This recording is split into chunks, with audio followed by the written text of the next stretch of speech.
नमस्कार, स्वागत है आपका भीम न्यूज़ इंडिया में। आप देख रहे हैं भीम न्यूज़ इंडिया और मैं हूं आपका दोस्त विनय कुमार सिंघल। सतपाल मीणा बने IRS भारतीय राजस्व सेवा के अधिकारी।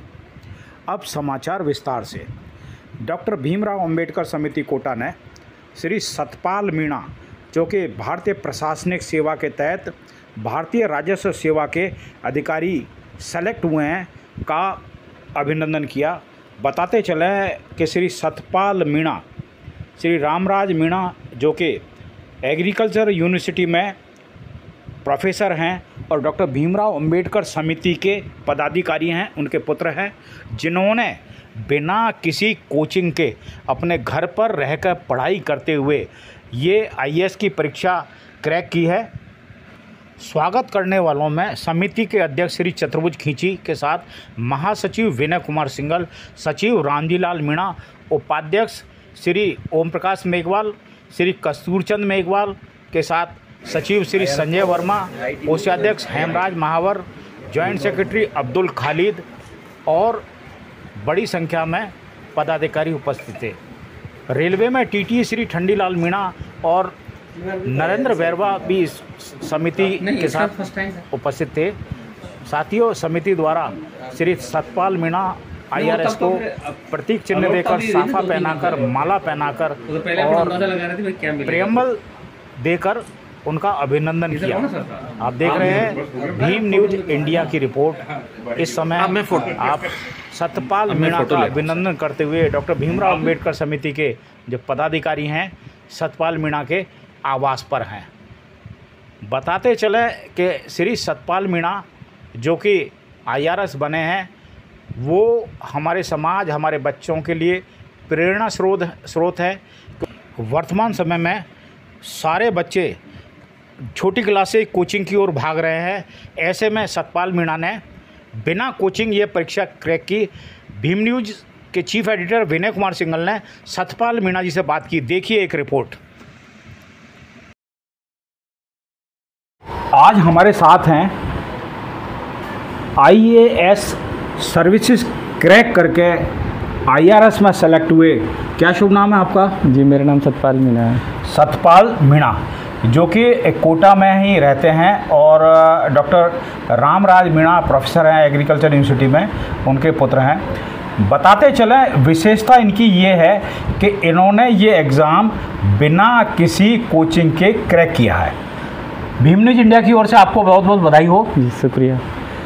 आप ये बताइए सतपाल जी कि ये जो आपने एग्ज़ाम क्वालिफाई किया है, इसमें आपने कितने घंटे पढ़ाई की है? जी, ऐसे घंटों में कैटेगराइज करना तो मुश्किल होगा, लेकिन हाँ, जो मेरी दैनिक दिनचर्या होती थी वो पढ़ाई से संबंधित ही होती थी, क्योंकि मैं ज़्यादा दोस्ती तो मेरी कोटा में थी नहीं और मैं घर पे रह के पढ़ाई करता था। तो माता पिता के साथ साथ मतलब एंटरटेनमेंट के लिए इनसे ही बात कर लिया करता था या फिर ऑनलाइन कुछ मूवी देख ली। अदरवाइज़ मेरा पूरा दिन पढ़ाई से संबंधित ही चलता था और एंटरटेनमेंट के नाम पर भी अगर कुछ देखता था तो वो पढ़ाई से संबंधित ही होता था, ताकि वो UPSC में हेल्प करे। तो मैं पूरे 24 घंटे ही उस अनुसार रहते थे, तो ये बताना मुश्किल होगा कि मैंने कितने घंटे पढ़ाई करी थी। लेकिन हाँ, अगर फिर भी ऐसे घंटों में बोलना चाहूँ तो 8 से लेकर 9 घंटे ऐसे होंगे जो मैं डेली दिया करता था, इफेक्टिव होते थे। सतपाल जी, आपका जो सिलेक्शन हुआ है, आपकी ज़िंदगी में बाबा साहब डॉक्टर भीमराव अंबेडकर का क्या वो है? जी, जो है उनकी बदौलत ही आज हम यहाँ पे हैं कि हम इतने बड़े सपने देख पाते हैं। और जैसे हमारे अंबेडकर जी थे, उन्होंने भी विपरीत परिस्थितियों के अंदर जो अचीवमेंट हासिल करी है वो कहीं ना कहीं हर किसी को प्रेरणादायक प्रेरणा देता है। तो जाहिर तौर पर उनका बहुत बड़ा योगदान रहा है, जिसकी वजह से आज मैं आपके बीच में बैठा हुआ हूँ और ये बात कर पा रहा हूँ। सतपाल जी, अब फ्यूचर में आप IRS अफसर बनेंगे जी। समाज को क्या संदेश देना चाहोगे? समाज की जो युवा पीढ़ी है जो कि अपने कर्तव्यों से भटक गई है, उनको क्या संदेश देना चाहोगे? जी, जैसे कि जो संविधान है वो हमारे भीमराव अम्बेडकर जी द्वारा लिखा गया था, उसमें भी जो हर किसी नागरिक के जो दैनिक जो मूल्य हैं उनका जो फंडामेंटल ड्यूटीज़ है उनका जिक्र किया गया है। तो उन्हीं के परस्पर चलते हुए जो आम नागरिक है उनको भी देश सेवा के साथ साथ जो संविधान के मूल्य है उसका पालन करते हुए अपना योगदान देने की आवश्यकता है। और ऐसा नहीं है कि यूपीएससी में सेलेक्ट होने के बाद ही समाज के लिए अच्छा कर सकते हैं। एक बेहतर नागरिक अपने घर से उस चीज़ की शुरुआत कर सकता है, क्योंकि जो घर है, जो बहुत सारे घर मिलकर एक समाज बनाते हैं, एक समाज बहुत सारे समुदाय के लोग मिलकर एक पूरा देश बनाते हैं। तो कहीं ना कहीं अगर एक व्यक्ति अपने में परिवर्तन लाता है अपने स्तर पर हो सकता है, चाहे साफ़ सफाई करना हो या फिर जो बच्चों को पढ़ाना हो या फिर और अन्य कार्य जो अपनी नौकरी में बहुत अच्छे से अपना योगदान देना हो, ये करके अपने देश की बेहतरी के लिए वो अच्छा प्रयास कर सकता है।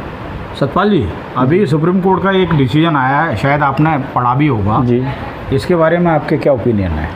जी, कहीं न कहीं समाज में जो भी प्रावधान संविधान में दिए गए थे जो पिछड़े समुदाय हैं उनके लिए, तो ये भी देखा जाता है कि जो अभी भी बहुत सारे ऐसे पिछड़े समुदाय हैं जिनको अभी तक उनका जो पार्टिसिपेशन है वो नहीं हुआ गया है। तो ये हम सबको इस चीज़ का ध्यान रखना होगा कि हम सब अपने स्तर पर प्रयास करें, और जो हमारे जैसे हम अभी सर्विस में आ गए तो ये मेरा दायित्व बनता है कि जो मेरे साथ जो पिछड़े समाज के लोग हैं उनको भी मैं आगे हाथ पकड़ कर आगे लेके आऊँ और उनका जो पार्टिसिपेशन है वो कंट्री की ग्रोथ में वो करवाने के लिए मैं अपना प्रयास करूं। और जो रही बात जो सुप्रीम कोर्ट के जजमेंट की है, तो कहीं ना कहीं वो समाज में बदलाव जो होते हैं वो संविधान भी इसी बात की इजाज़त देता है कि क्योंकि हमारा संविधान है उसको हम अमेंडमेंट करके बदलाव कर सकते हैं। तो कहीं ना कहीं अगर समाज की ज़रूरत है तो संविधान में बदलाव होते हैं। और अभी तो देखना होगा कि आगे जजमेंट क्या आता है प्रॉपर। अभी तो क्योंकि जो सब कैटेगराइजेशन की बात की गई है तो हमारे राजस्थान में ऑलरेडी ये क्राइटेरिया दे रखा है, तो अभी तो देखने वाली बात होगी कि और ये किस स्तर पर आगे बढ़ता है। भीम न्यूज़ इंडिया को समय दिया, आपका बहुत बहुत धन्यवाद। जी, थैंक यू। हाँ, आज हमारे साथ हैं जो IRS सेलेक्ट हुए हैं, हमारे समाज के बच्चे हैं, सतपाल मीणा। उनके पिताजी हैं कोटा एग्रीकल्चर यूनिवर्सिटी में प्रोफेसर हैं और डिवोटी हैं। पहली बात तो साहब आपको बहुत बहुत बधाई, आपका बेटा सेलेक्ट हुआ है। बेटा क्या, समाज का बेटा सेलेक्ट हुआ है। बहुत बहुत धन्यवाद सर आप सभी का। रामराज जी, ये एक पेचीदा प्रश्न है, लेकिन आप बताएंगे कि ये जो सुप्रीम कोर्ट का डिसीजन हुआ है इससे ST SC समाज को क्या फ़ायदा और क्या नुकसान होने वाला है? मेरा ये मानना है कि जो अभी माननीय सुप्रीम कोर्ट का जो निर्णय आया है वो एक तरह से हो सकता है कि कुछ छूटे हुओं को आगे लाने का प्रयास हो, लेकिन ये उससे कहीं ऐसा भी लगता है कि ये संविधान में जो बदलाव सुप्रीम कोर्ट नहीं करके शायद राष्ट्रपति की सहमति से हो सकता है, तो कहीं विघटन का कारण नहीं बन जाए कहीं ऐसा। तो क्योंकि जो आरक्षण दिया गया था उसका आधार आर्थिक नहीं होकर के एक सामाजिक पिछड़ापन था, तो सामाजिक पिछड़ापन किसी अर्थ से नहीं जुड़ सकता। आज भी कोई IAS बन जाए या कोई बहुत बड़ा नेता बन जाए तो भी वो समाज का टैग उसके लगा रहता है। तो जब तक भारत में ये चीज़ खत्म ना हो, एक तरीके से पूरे तरीके से कोई भेद नहीं होता, यानी आर्थिक आधार ही अगर उन्नति का मार्ग हो तो बेहतर हो सकता है। लेकिन अभी के परिप्रेक्ष्य में शायद सोचना मुश्किल है और ये जवाब देना भी मुश्किल है। वो समय भले लगेगा, लेकिन फिलहाल इसको इस तरीके से सीधे तौर पर कहा जाए कि सब कैटेगराइजेशन कर दो, ये समाज के लिए शायद हितकारी ना हो। रामराज जी, इसमें आप ये देखिए कि जो सुप्रीम कोर्ट ने व्यवस्था दी है, 7 जजों की खंडपीठ ने व्यवस्था दी है, इसमें समाज के कैटेगराइजेशन की बात हुई है। अब आप ये देखिए कि इस हिसाब से यदि मान लो सतपाल IRS बने हैं, सतपाल का यदि कोई बच्चा या बिटिया आती है भविष्य में तो उसको तो मौका नहीं मिलेगा इस हिसाब से, तो बिल्कुल नहीं मिलेगा। अभी जैसे राजस्थान में पूर्व में सतपाल ने बात करी, राजस्थान में नॉन TSP और TSP पहले हो गया है। जैसे नॉन TSP एरिया उनको अलग से दिया गया है, सब कैटेगराइजेशन ऑलरेडी है, लेकिन किस तरीके से उसको देखना होगा कि उसके क्या डिमेरिट्स आते हैं। समाज टूटना नहीं चाहिए, उस बेस पर तो कंडीशन सही हो सकती है। जैसे अभी सतपाल बन गया तो हम कह दें कि नहीं सतपाल के बेटे को मिले, तो कहीं ना कहीं हो सकता है माननीय सुप्रीम कोर्ट ने सोचा हो कि जो इसके पीछे छूट गया उनका क्या होगा।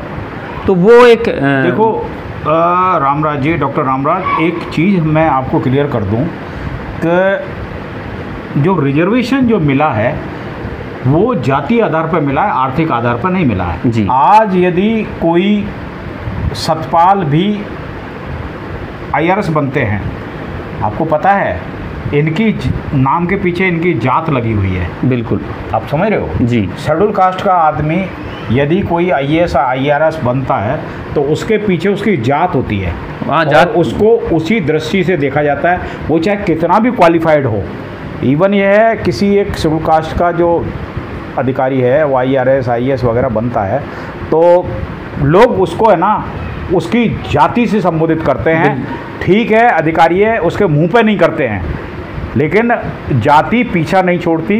बाबा साहब ने आरक्षण जो दिया था वो जाति के आधार पर दिया बिल्कुल था। जाति के आधार। उसकी मान्य भीम न्यूज़ इंडिया को यूट्यूब पर सब्सक्राइब कीजिए, लाइक कीजिए, शेयर कीजिए, कमेंट्स कीजिए। आप हमारे फेसबुक पेज भीम न्यूज़ को भी फॉलो कर सकते हैं। न्यूज़ अपडेट के लिए बने रहिए हमारे साथ, देखते रहिए भीम न्यूज़ इंडिया। आपका बहुत बहुत धन्यवाद।